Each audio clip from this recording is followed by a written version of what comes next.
በአምስት ክልሎች ደሞዝ ጭማሪ በጀት ጉድለት ያጋጠመው ኮሚሽኑ በሰራው የቀመር ስሌት ላይ በተፈጠረ የአረዳድ ችግር መሆኑ ተገለጸ።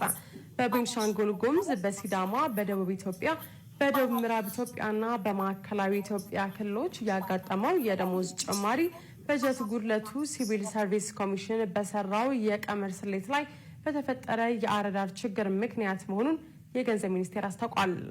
በገንዘብ ሚኒስቴር የበጀት ዝግጅትና አስተዳደር መምሪያ ኃላፊ አቶ ፍሬው ኃይሉ እንደገለጹት የገንዘብ ሚኒስቴር የሲቪል ሰርቪስ ኮሚሽን ኃላፊዎችና የክልሎቹ ተወካዮቹ በተገኙበት በተደረገ ውይይት ክልሎች በአማካኝ ሲቪል ሰርቪስ ኮሚሽን ደግሞ በእርከን ሂሳቡን መስራታቸውን መናገራቸውን አስታውሰዋል። በዚህም ሂሳብ የሰሩበት መንገድ አንድ አይነት እንዳልሆነ መተማመናቸውንም ጭምር ጠቅሰው የገንዘብ ሚኒስቴር ኮሚሽኑ ባቀረበው ስሌት መሰረት ሪፖርተር ዘግቧል። የሲቪል ሰርቪስ ኮሚሽን ቀመሩን የሰራው እስከ 2016 ዓ.ም ሰኔ ወር ባለው የመንግስት ሰራተኛ ቁጥር መሰረት መሆኑን የጠቀሱት ኃላፊው ከዚያ በኋላ ቅጥር የፈጸሙ ክልሎች ላይ የሰራተኛ ቁጥር ልዩነት መምጣቱና ይህንንም በጥያቄ መልክ ቀርቦ ነበር ብለዋል። ነገር ግን የሲቪል ሰርቪስ ኮሚሽን ቅጥር በማድረጉ ለእነዚህ ሰራተኞች የደሞዝ ጭማሪ በጀት ከፌዴራል መንግስት ሊደለደል እንደማይችል ራሳቸው ክልሎቹ ኃላፊነቱን እንዲወስዱ እንደተነገራቸውም አስረድተዋል።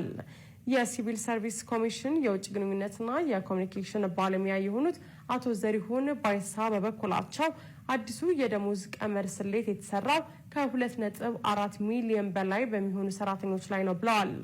አንዳንድ ክልሎች ለኮሚሽኑ የላኩት የሰራተኛ ቁጥር ትክክል እንዳልሆነ የገለጹት ባለሙያው ክልሎቹ ይህንን ማጣራት እንዳለባቸውም አሳስበዋል። በአምስት ክልሎች ደሞዝ ጭማሪ በጀት ጉድለት ያጋጠመው ኮሚሽኑ በሰራው የቀመር ስሌት ላይ በተፈጠረ የአረዳድ ችግር መሆኑ ተገለጸ መምጣቱና ይህንንም በጥያቄ መልክ ቀርቦ ነበር ብለዋል።